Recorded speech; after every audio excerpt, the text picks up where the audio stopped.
This is my 1995 Honda XR250R, arguably one of the most legendary dirt bikes ever made. But this one has had a pretty hard life. Our dad actually picked this up about 10 years ago off a mate for $1,000 and it did run briefly but has since been left for dead in a shipping container. And well, we're gonna bring it back to life and use this thing for what it was made for. Now, first we have to rescue this bike from the container, so we're taking a trip down to the yard to find where it's been sitting for just about the last decade. This is gonna be fun. There it is. This is kind of where we keep all of not just automotive, but like a lot of Patrick's 80 series bits are stuffed in the corner here.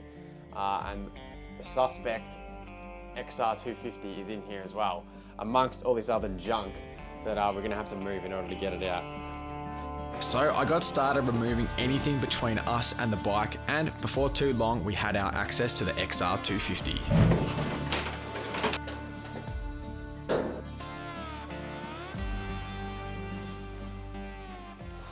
All right, here it comes. I thought that was gonna be a lot harder, but. All right. Let's go have a look at this thing, eh?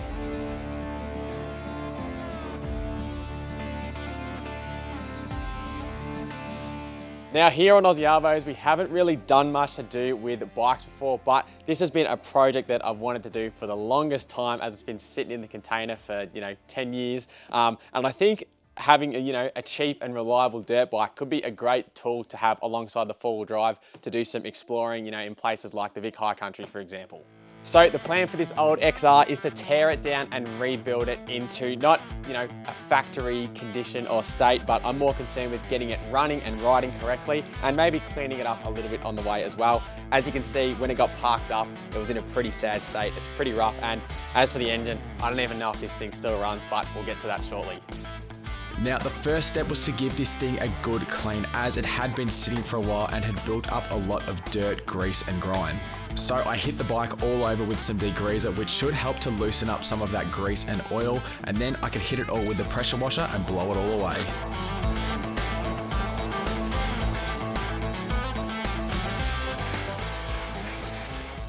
So with the bike cleaned up, we're just about ready to start pulling it apart, but you're probably thinking to yourself, hang on a second, does this thing even run? And it's a great question. When it got parked up all those years ago, it was mostly in a running state. I know there's now a few things preventing it from running, like blocked carbies and perish fuel lines, but I think the engine itself should run. But the way we're gonna actually test it is using a compression tester.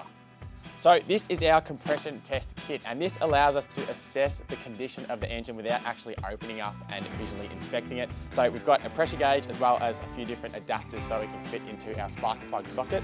And yeah, then we'll be able to crank it over and see what readings we get. In order to measure the bike's compression, we have to remove the spark plug, which turned out to be a little more difficult than I expected. Now, I didn't realize that XRs need a special spark plug socket, so hopefully we're gonna be able to make our own that'll do the trick.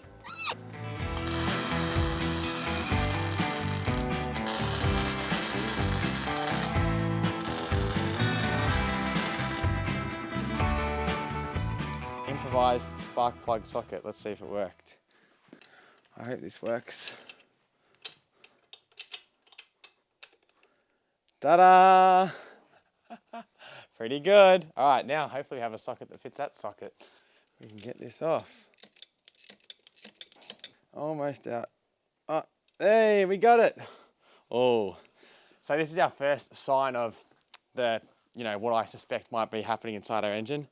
We have a very, very oily spark plug, which can mean a number of things, but anyway, we won't jump to conclusions yet. But with that out, now we can go and stick our compression tester into the cylinder. Now, we don't have the specific thread to suit our spark plug, but they do come with these adapters so you can just push it against the port. And hopefully with Paddy kicking over the bike and me holding it, we should get a reading of what our cylinder's doing. So we're looking for between 170 and 185 PSI. And obviously this is going to be a little bit less accurate because I'm holding it in, but yeah, we'll see how close we can get. All right, Paddy, hold the throttle open when you crank. Ready? Yep. Keep going, keep going, keep going, keep going, keep going. All right, it's topped out there at about 70 PSI. What number are we meant to be having? Well, if it was with compression, we should be way up here. 200. Like so we 100, should 170. and we're getting what? Like 60 at the moment. So it's cooked. Wow. I mean, it did run, so I think it has compression. It could be a bit because this seal is bad. And give it another crack. There you go. Oh yeah, that's better. Go like that. Keep going. Oh. I did get it up a bit high. It still only went to like 80. Okay. So I think it is pretty low on compression, but that was my suspicion anyway. So we tried our best, but we didn't really get that good of a reading. I was trying to hold this in there pretty well, and it didn't sound like it was bypassing, but the compression reading was still low at around 60 or 70. So I'm suspecting that there is some compression issues, but that's okay because I wanted to pull the motor apart anyway, or at least the top end. So yeah, without any further ado, now that we know that, yeah, we're going to continue on with the plan and we'll start pulling this thing apart. We're putting the bike on a motorcycle stand, and this should help to keep everything elevated off the ground and make things easier to remove. The first bits to remove are the plastics and cosmetic pieces on the exterior, and then this will give us access to everything within the frame.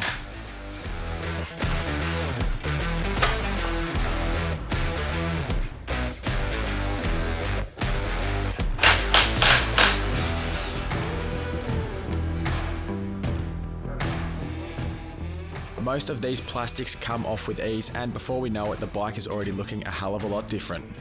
Yes, you'll see there on the build plate, this is an August 95 model, which is one of the last of like the second generation. So there was, or I think it was 86 to 95 was one generation. Then in 1996, it got a few updates. Plastics look slightly different. They changed some of like the spring geometry and some other little things. But this is the last of this sort of variant in how it looks. So they're sort of a bit more of a collector's piece. People say that the 95 backwards models look better than the later version. So with most of the plastics and cosmetics off the bike, we could start tearing into the engine and driveline components. There's our exhaust, which that's actually another thing. When I first pulled this out, one thing I saw is if you take a nice swab like that, the amount of oil that has been coming out of the exhaust is definitely cause for concern, and part of the reason why I figured there was already problems with this bike. So yeah, that's oil.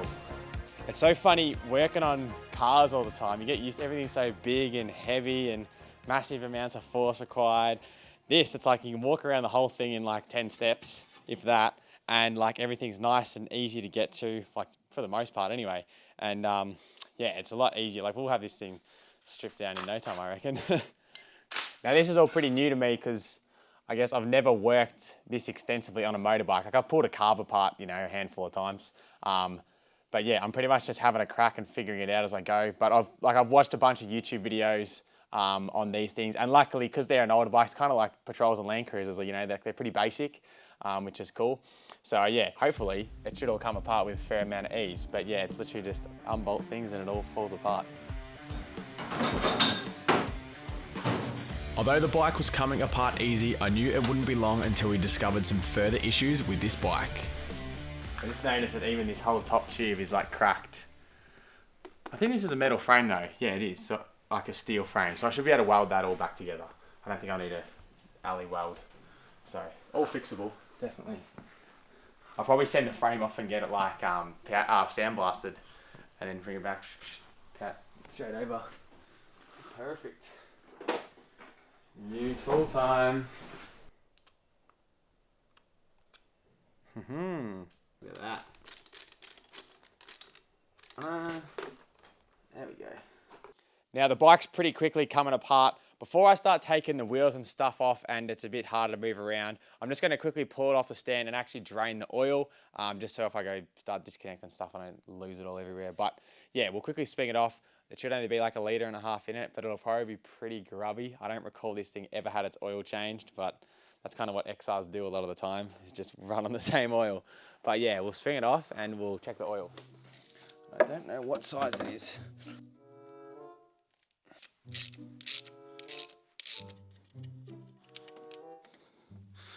Pretty black.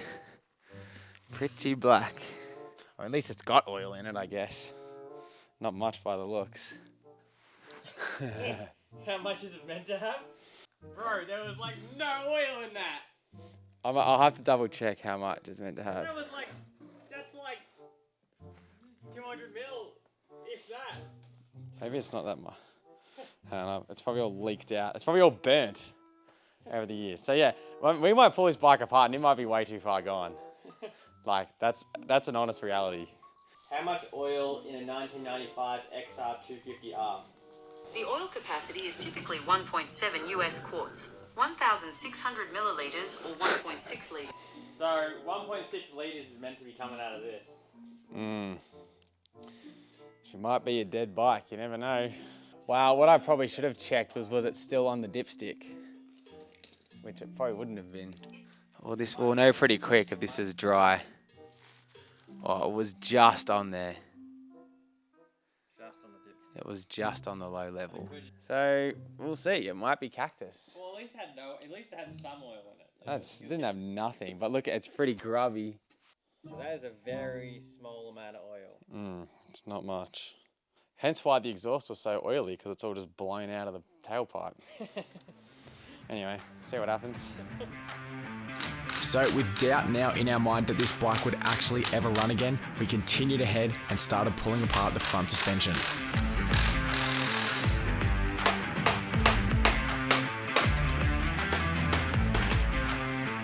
Alright, well, there's one fork. These will be getting rebuilt in the process because you can see they're very dirty.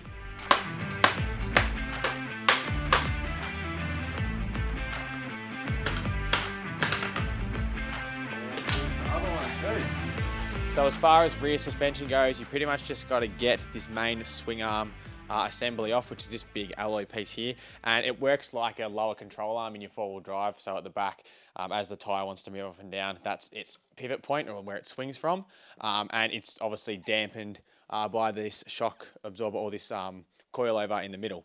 So yeah, we'll get the wheel off and a few other little bits, and then hopefully this swing arm should come off pretty easy as well, and then we'll be left with an engine and a frame. Despite the fact it had been sitting for so long, the bike was coming apart pretty easily and I didn't have to deal with too many stubborn bolts that were seized in place. As expected, because this bike was neglected for so long, a lot of the components like bearings and bushes are pretty worn out and grubby, but these will be getting replaced with new components when we put it all back together.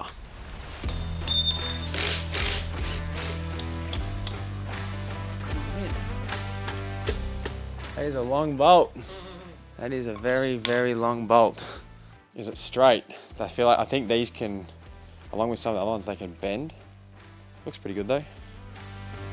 With all the bolts holding the rear suspension together removed, we could pull out our swing arm and then our rear shocker. Whoa. All right, there's our rear shocker. As you'll see, it's like an adjustable coilover, so you can adjust like the spring rate, and it's got a remote res as well. I don't believe there's any fluid in this because I remember when the seal went and it appeared to all leak out everywhere, so I'm tipping this is empty, but this is going to get rebuilt anyway, so it shouldn't be an issue. Next, we moved on to removing the airbox and the carburetor. Ta-da!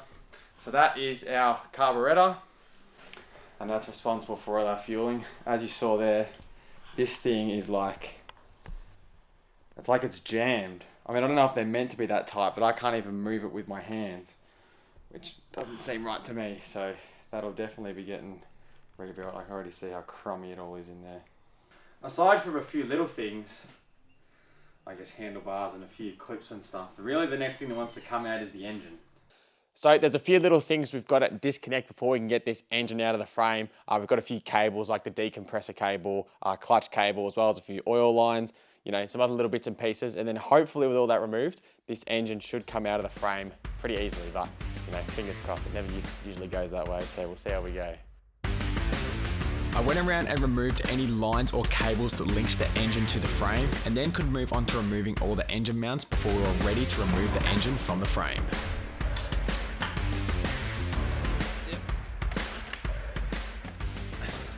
Far out there, heavy little unit.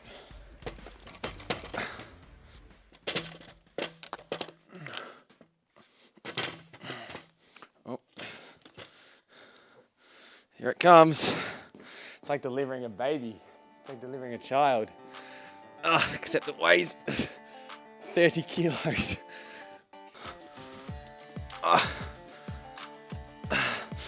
It's a boy. Oh, God. Engine's out though. And then we're left with the frame. That's very grubby. That'll get a good clean up. Come on, why won't the chain come off? Oh, there you go.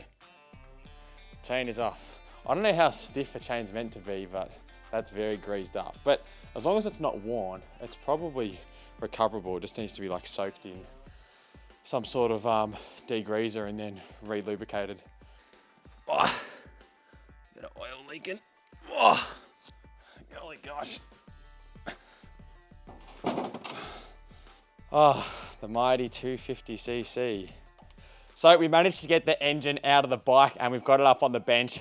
As you can see, she's definitely had a pretty rough life. She's pretty grubby. So before I even start pulling this thing apart, I'm just gonna potentially give the outside a bit of a clean up, just so I prevent, dirt falling inside places that it shouldn't. And then we'll be able to start sort of tearing into this thing and seeing what lays within. So let's get onto it. I don't know how loose sprockets are meant to be, but maybe they're meant to have a bit of play in them. Oh, also, I didn't take this off because someone at some point has welded this back on. So that's why I didn't take the gear shifter off.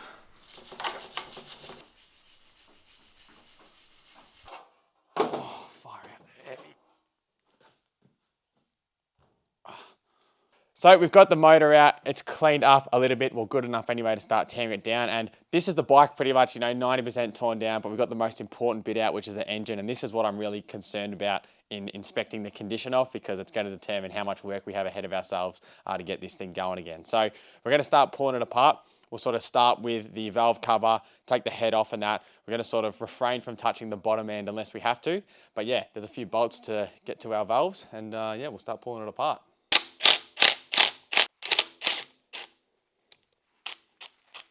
And that's stripped the head. Nice. Yeah, so I'm assuming this thing's never come apart, so we might have a bit of a fight with some of these bolts.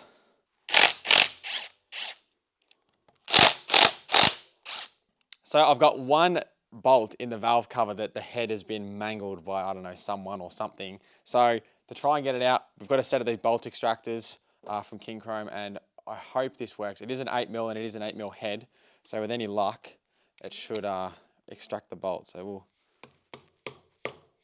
give that a tap on, and we will see. I'll try to do it by hand first. Oh, instant. It's like it wasn't even in tight. Bit stubborn. Quick tip as well, if you're ever having issues with your gun undoing a bolt, there's a good chance it could be because you've got an extension on. You actually lose torque when using an extension. So often is the case, you just take the extension off and then, there you go. This might be a bit grubby here, so we'll get towels on hand in case we get big leakage freakage. And I'll get a little mallet and we'll see if we can get this head off, this valve cover off. Oh. Oh, yep, here comes the oil. Ta-da! That looks a lot better than I was expecting. I think, just from a first inspection, it looks nice and clean. What we're really going to be looking for, and we'll get into this in a second, is, where the components have worn down and all that sort of stuff. But for now, initial inspection, we might be okay. Often one thing you'll find with an engine that hasn't been serviced correctly or frequently enough is that all this stuff will start to get like, that goldy, grubby sort of sticky color. But this all looks, although the oil was quite dark, see it's very dark oil, it all looks kind of clean. But anyway, we'll keep digging. Now, before we dive in any further, I just want to explain a bit about this particular engine and how it's set up and works. So this is the Honda XR250 engine, meaning it's 250cc, thus a displacement of 250 millilitres in the cylinder. Now, this particular engine is a overhead cam setup, and it's actually got 4 valves. So it's got 2 intake valves and 2 exhaust valves, which are, these are your exhaust valves here on the exhaust side, and then your 2 intake valves in here. And being an overhead cam, it's actually got a little camshaft, just like you'd see sort of like an overhead cam car engine, and that's driven by the cam chain, and obviously it's got a cam sprocket on the top there as well, or the cam gear. And as the valves are on top, that means this engine is a 4-stroke engine, so not a 2-stroke like a lot of dirt bikes you'll see. Now, the second part to all this assembly on top is actually hidden within the valve cover, and you'll see we have all of our cam followers here, and then also our little arms that push down our valves, and that's what controls, obviously the intake and exhaust valve. So this is all the stuff that I'll need to be inspecting for wear on the faces of these cam followers and also the lobes on the cam itself. And then once we sort of, we'll have a look at it all once we separate it all, but for now we'll keep digging down, I reckon. Now I'm thinking as I'm tearing this engine apart, this is actually the first engine teardown / rebuild that I've ever done myself. I haven't, when I did the Patrol rebuild, I was like, nah, the engine's sweet, I don't really want to touch it, what ain't broke, don't fix sort of thing. But it's good to sort of start with something small to sort of, it's easy to work on, but it still gives you a good idea of how these things work. Like being a 4-stroke engine, it works in essentially the same way as like our old TD42s and 1HZs and all that sort of stuff. So yeah, it's interesting to tear down, and it should give me a good sort of idea of how this sort of stuff all works. Still doesn't look too bad. It's just like being able to rebuild a car, but everything's on a smaller scale. Like Exactly, yeah. There's less things to deal with. Only do The whole engine only weighs 30 kilos, not 400. Yeah. Parts are cheaper for it, probably. Yes, definitely. Although they don't make a lot of parts for these engines anymore. You pretty much have to get all aftermarket. It's very hard to find genuine. So that's, when we rebuild this, there's going to be a lot of aftermarket parts, but that's kind of what you got to do these days. So I'm just going to turn the engine over to top dead center before I start taking it apart. So we take off this little cover plate here, and you'll actually see in there is the end of our crankshaft.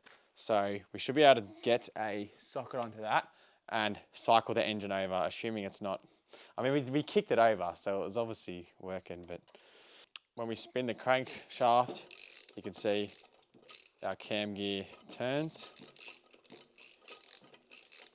And top dead center, let me just check on the other side, should be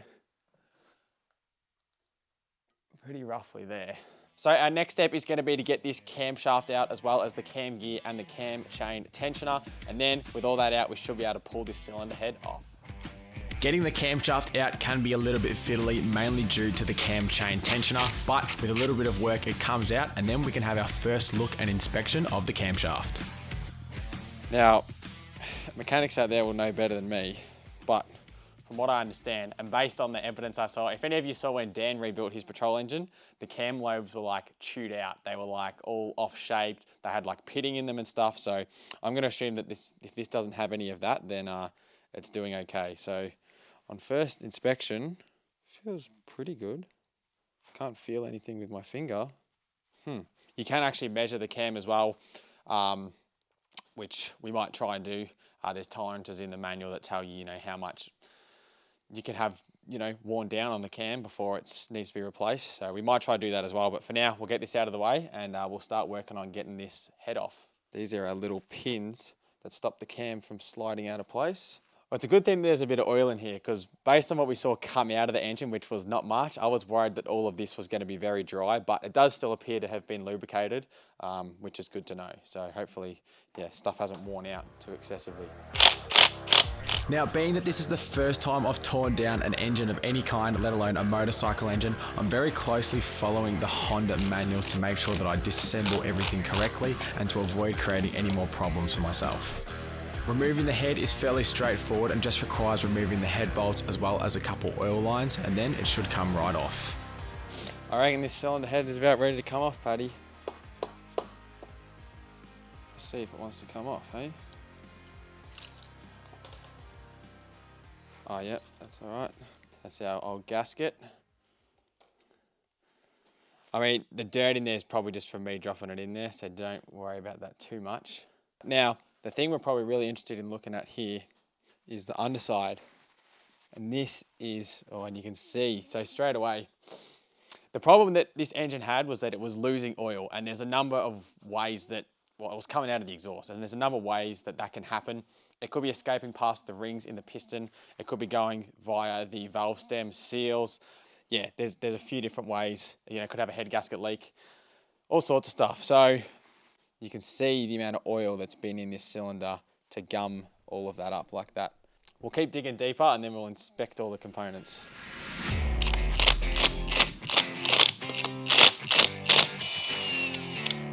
A little bit of a...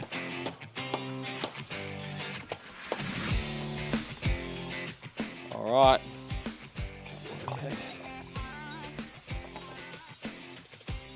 There is our bore. So with the top end all torn down, we can now start to figure out why on earth this engine was burning so much oil and was so low on compression. Now, to do that, there's a bunch of different things that we can measure inside the engine that has like, you know, tolerances and specifications that need to be met. Now, there is a special way to go about measuring these that requires special tools, and I don't have any idea how to do it properly. So I've invited someone over who has. You probably can guess who it is. It's Dan. Dan knows what he's doing. So, Dan, with this engine torn apart, what are the sort of, you know, things we're going to be measuring that are going to tell us or diagnose why this engine was doing what it was doing? Yep, yeah. So, burning oil, your most critical things internal to the motor, as in at the position you're at, you're going to be looking at piston ring wear or piston wear in itself, wear in the bore, so we're going to measure the bore to see if there's any wear in that. It's actually visually, at a quick glance, it actually looks pretty good. You know, if you take that off and it's got horrible scores in it, Yeah, you know what you're looking at. The other thing you'll be looking at is valve stem seals or valve stems. So basically the oil will run down from, it's obviously pumped up to the rocker cover, it'll run down the valve stem and end up getting drawn into the engine that way. Yeah, that pretty much covers it. Yeah, for all the major spots. And then I'd say we'll probably find our answer just looking over those few Yeah, I minutes. think given this motor, like it seems in reasonably good nick, but you know, it's an old girl. So Well, yeah, we've got some special tools and we'll get measuring. that's it. So I guess first thing we'll start with the bore. It's the most obvious, it's staring right at us. So what I brought with me here is a set of telescopic gauges and a set of micrometers. Now there's a few different ways to do this. This is probably the simplest. You can get bore mics and that sort of thing, but this is probably the easiest, most likely to have. I know, it looks complicated. Now before we get started, they're not little G clamps, all right? Yeah, Okay? So we'll walk you through the basics of how to use these. It is actually fairly simple once you get the hang of it. So before we get started with the telescopic gauges and the mics, we're just going to do a quick visual inspection of the bore. Now Liam's already had a quick look over this. He sent me some photos and to be honest, it looks pretty good. Considering the age of the bike, it's still got some cross hatching in it. That's what I saw as well. And I was like, there's no like pitting or stuff really. So when I say cross hatching, that's from a hone when the cylinders are originally or at whenever it was last rebuilt been honed. So a piston will never put that in. That was done before the piston went in the bore. So saying that there's no horrible scores or anything in it, you might get away with not machining it. But the only real answer to that is we measure it. Before we start, I'm going to write up on the whiteboard what we're actually measuring because by the time you take, 20 measurements, you end up getting lost and you don't know what's good and bad and in the middle. So I should say a terrible circle. That's not bad. As long as ours doesn't look like that. What you want to do is you're pretty much measuring across the bore in a few different directions. So you're going to sort of measure across here, and then across there, and across there.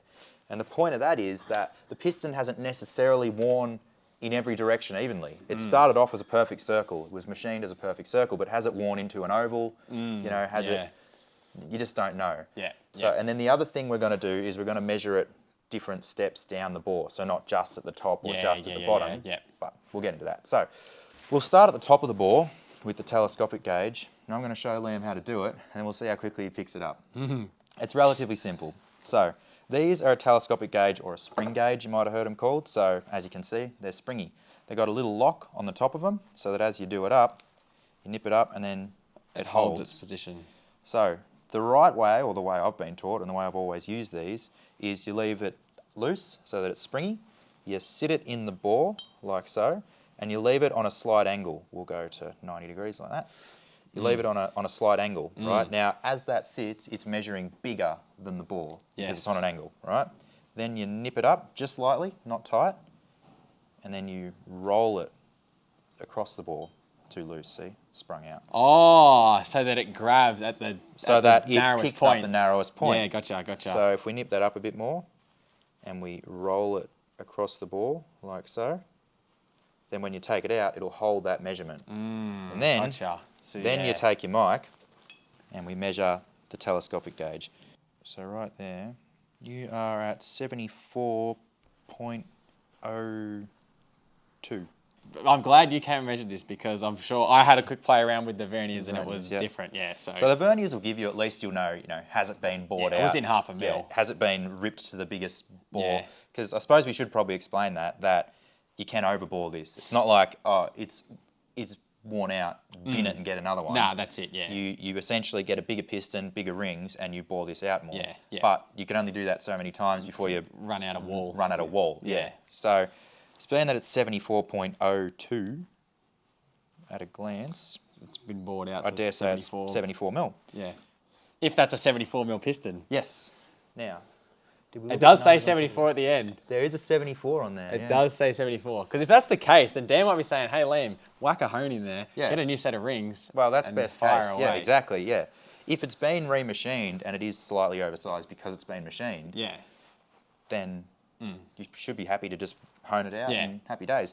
Right. Well, anyway, so with that done, that first measure, we're going to go around and do that Yep. in all the points you specified on up and down, and then we'll be able to get a good idea of what we're saying. That's it. So we went around with the spring gauge and measured all 4 axes of the bore and then used the mic to measure an accurate measurement. By doing this, it would give us a good idea as to whether the cylinder had worn evenly and still was in a circular shape or if it had worn into an oval. All right, so that's the bore all measured up. We'll get back to what we found there in a minute, but we're just going to pop the piston off the connecting rod just to measure it and make sure it all matches. Like the bore, we can do a quick visual inspection of it, right? You can look at that. There's a little bit of, like I wouldn't call it scoring, just, marks from where the piston's been up and down. No.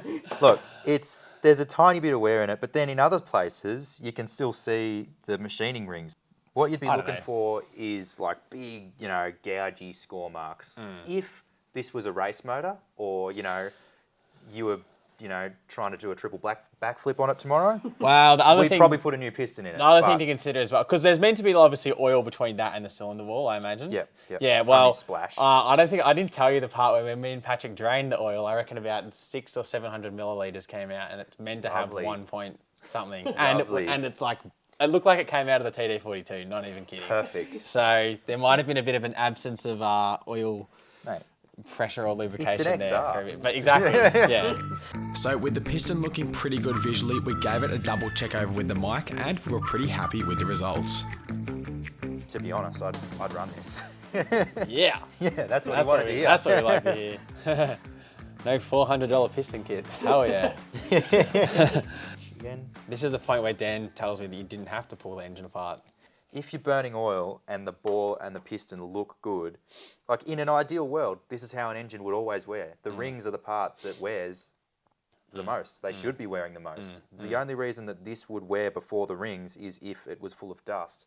Like if it had a 79 series filter, for example. Yeah, exactly. Wow. Yeah, I don't know. Let's the- not the talk state about of the air filter. Yeah, I don't know. The state of that filter was questionable. I as remember well as looking at that air filter when Patrick and I were like 15. Yeah. And it was bad then. Yeah. It's the same one. So So that's the piston all measured up. Now, as you can see, we've come up with 73.98 mil. Now, the factory spec is 72.98 mil. So obviously it's 1 millimeter over. But it's also exactly 1 millimeter over, which is good for us. So that means that the piston or the bore is 1 mil overboard, we call it. So basically you go up 1 mil in the cylinder and you buy a new piston, which is a 74 mil piston. yeah. Now from that we can also see that the cylinder ID we measured averages out to about 74.04 mil. Now all of this might not make sense looking at it, so we'll go through it briefly, but we've measured 4 different positions, or 8 points, depending on which way you want to look at it, around the cylinder and at 3 different heights. So these colours correspond with the different measurements here so that you can see what we've done. And we've come up with an average of 74.04 mil. Now, when we subtract our piston OD from our cylinder ID, we've come up with a clearance of 0.06 mil. Yeah.